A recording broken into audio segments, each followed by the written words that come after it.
Hey everybody, DJ Porkchop hanging out with you tonight on a Saturday evening. Back in the old DJP studios, or otherwise known as the garage, right?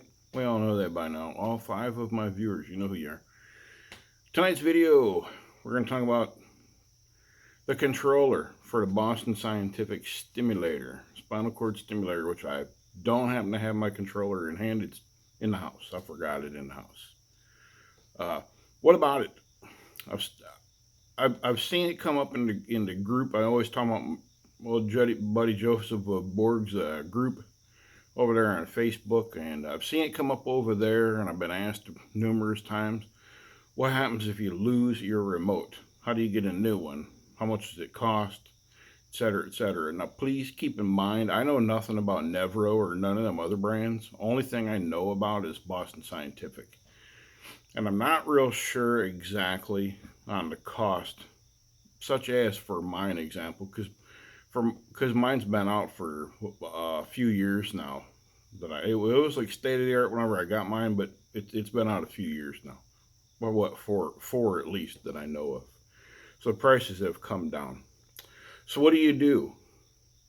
Well, originally from Boston Scientific, close to a year. I thinking it's like 9 months into you having your stimulator, you should get a letter in the mail, and they'll tell you that your warranty is about ready to expire. That's a shocker to a lot of people. But yes, your remote, your charger, and the charging unit and all that, that's only warranted for 1 year. That's it. Um, they give you an option of purchasing an extended warranty for, I think it's like $110 a year or something like that.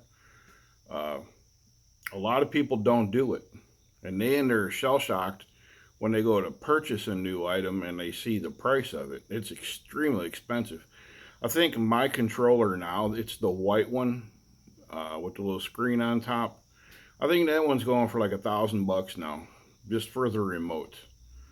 That's just an example. That's a rough guess. I believe it's closer to $1,000 now. So anyway, on the on this particular letter that you get, even if you don't opt to get the warranty with it, what they do provide is a couple medical codes on there, and you need them codes. Always keep them codes handy, because what you can do is if something goes wrong with your charger, charging dock, or your remote control, unless it's water damaged, then it's not covered.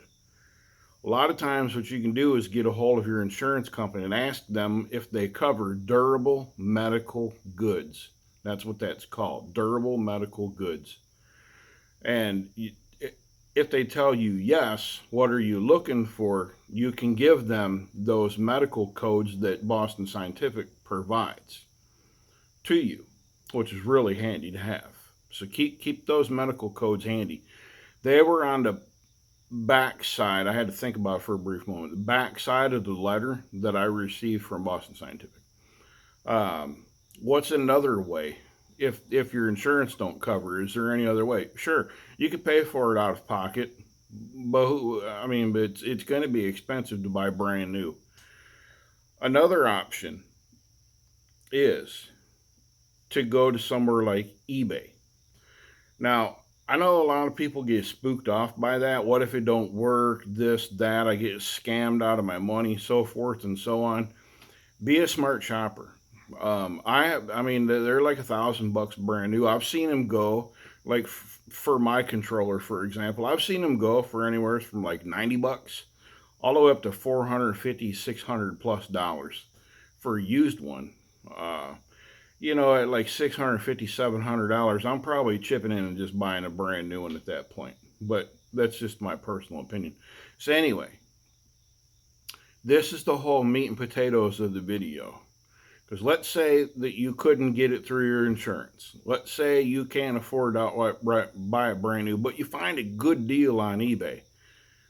How do you protect yourself on that purchase? Never, ever. If it says friends and family only, do not buy that item. You're not protected. If you buy something from eBay and you use PayPal, and somebody says, "Oh, I only accept friends and family," walk away from that purchase, because if you get said product in the mail, if you do even get it in the mail, and it's not exactly what you wanted, tough luck. Here you were dealing with a buddy or a family member, right? You're the one who chose to do that. If you don't know somebody, you are not their friend, nor are you their family member. What you can do is offer to say, no, I can't do that. But what I will do is pay the extra 1.5 or 2%. I don't even know what the seller fee is. Pay that for them. So if it marks it up an extra $5, $6, $7, pay it, right? Pay it. It's a peace of mind. If you get it and the product don't work, notify PayPal, notify eBay. You'll get your money back. If it's not, if they advertise the big white remote control like I have, you've probably seen it in one of my other videos, um, and you get something that's like they scam you. They send you a TV remote control. You're protected if you do not purchase with friends and family. Never ever do that. Um, Always, always, always pay the seller's fee, or look for sales that say friends and family, or you pay the seller's fee. One of the two. Never straight up friends and family. You will get scammed most of the time. Don't fall for that. Uh, what else can you do? You can contact your rep and ask them what you can do. Just say you lost yours, or your dog ate it, or whatever the case. Don't tell them you dropped it in the toilet, because chances are they're not going to give you another one, because you did that was just sheer neglect, right? Um, yeah, get a hold of your rep. Sometimes if you got a really cool rep, they'll just give you one. If they happen to have one, like a demo or something like that, they just got extras, they'll give it to you. Sometimes they won't, or they can't. I mean, you can't fault them for it if they don't. Uh, the company won't stay in business very long if they go giving away thousands upon thousands and thousands of dollars of free equipment per year, now will they? So, I mean, it is what it is. Uh, because contrary to popular belief, when you see a summary of benefits for $225,000, you can bet yourself that's not what your insurance company paid them for that. Guarantee you that's not. So what they may have got like 60% of that if they're lucky. So that's a few of the things you can do. Um, let's talk about that warranty for one more brief second that I spoke about. If your products are wet in any way, shape, or form, if you dropped it in the yard and condensation set in overnight and you found it the next day and it just won't work because it got waterlogged from the dew in the air, or the whatever the case may be, or it got rained on, they're not going to cover that for you. I happen to use the sticky patches. You could peel a little paper off and plastic and stick a sticky patch to the charger. I call it the hockey puck, that you stick to your back instead of using the belt. I can't use the belt, so I use the sticky pads. They're free. I'll do another video about those here pretty soon too. It's easy to forget that thing's there, and TMI here, maybe you go to sit down on the toilet, if you're a guy, or even a woman's got to go to the bathroom too. You sit down, don't put that much trust in them sticky pads. They will come off. If that thing falls in the toilet, they're not going to cover that under warranty for you. They'll cover craftsmanship programming if something's wrong with the code that they use to program it with, etc., etc. They'll give you a new one. Case in hand, I'm in the garage right now. I have fluorescent lights everywhere in here. I'm switching over to LED. But fluorescent lights galore.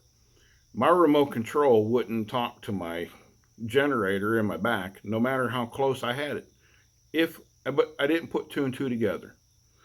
Now I'll go in my basement and fiddle around in the basement, do some projects down there, and once again I had a lot of fluorescent lights down there.